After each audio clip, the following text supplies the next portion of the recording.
महिला महिला का पर्दा उठा दे तो एफआईआर। ये यही वोट गिराएंगे और बाहर एक केमिकल रखते हैं, वहां जाएंगे, उससे उसको छुड़ाएंगे और फिर आकर लाइन में लग जाएंगे दूसरे का आई कार्ड।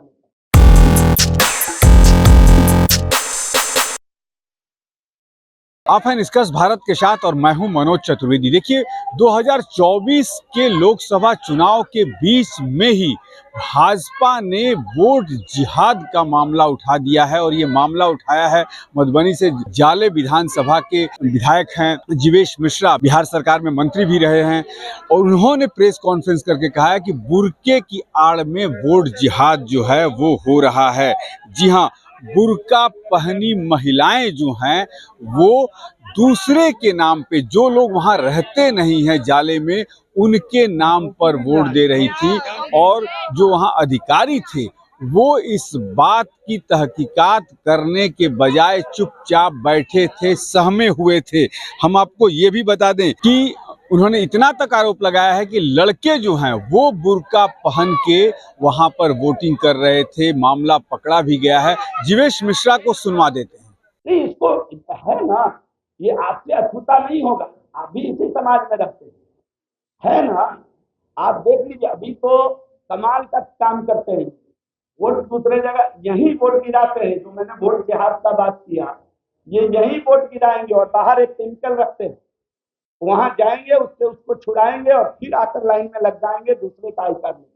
और आपकी हिम्मत नहीं होगी तो उस पर्दा को ऐसे उठा दीजिए। जब इस देश में एक महिला की पर्दा को उठाती है और उस पर एफआईआर हो जाता है, तो आप जरा समझ लीजिए ये देश फेयर चुनाव कैसे करा सकता है, किस प्रकार साफ चुनाव करा सकता है। महिला का पर्दा उठा दे तो एफआईआर, ये तो बड़ा अजूबा घटना है।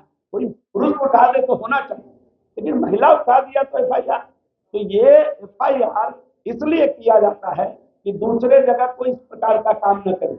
इसीलिए मैंने कहा कि पर्दा नसी जितनी बैठती हैं, खासतौर से माइनॉरिटी के बूथ में, वो उन्हीं के घर परिवार अगल बगल की होती है।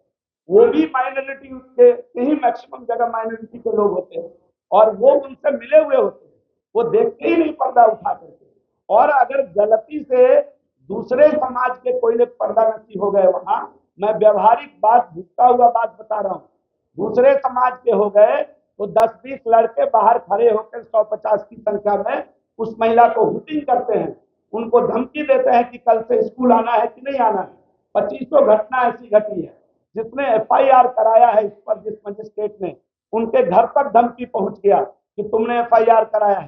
कैसे जिएगा लोग, कैसे चलेंगे अधिकारी पदाधिकारी जो ईमानदार होंगे? ये सब पर सवालिया निशान है और सरकार बनने के बाद एक एक विषय को ठीक करने का काम हम लोग भी करेंगे।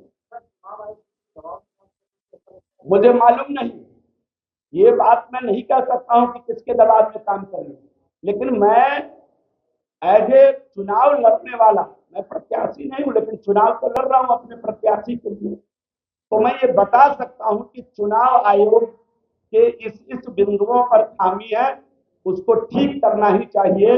मैं उसको उजागर किया हूं। ये चुनाव लड़ने के नाते मुझे ये बताना अनिवार्य लगा, मैं इस बात को बताया। ये जब भी आदर्श आचार संहिता मान्यवर लग जाता है तो सरकार की भूमिका शून्य हो जाती है। अभी चुनाव आयोग इन विषयों को देखेगा। मैं आपको विश्वास दिलाता हूं कि इस बार दूध का दूध, पानी का पानी होकर रहेगा, सरकार देगा। तो आपने सुना जीवेश मिश्रा को, और इसके पहले जीवेश मिश्रा से लेके तमाम वो ऐसे बड़े नेता हैं जो इस तरीके के आरोप लगा चुके हैं, लेकिन लोकसभा चुनाव के बीच इतना बड़ा आरोप जो लगा है, इस पर तो कहीं ना कहीं चुनाव आयोग को निर्णय लेना ही पड़ेगा। मनोज चतुर्वेदी, पटना।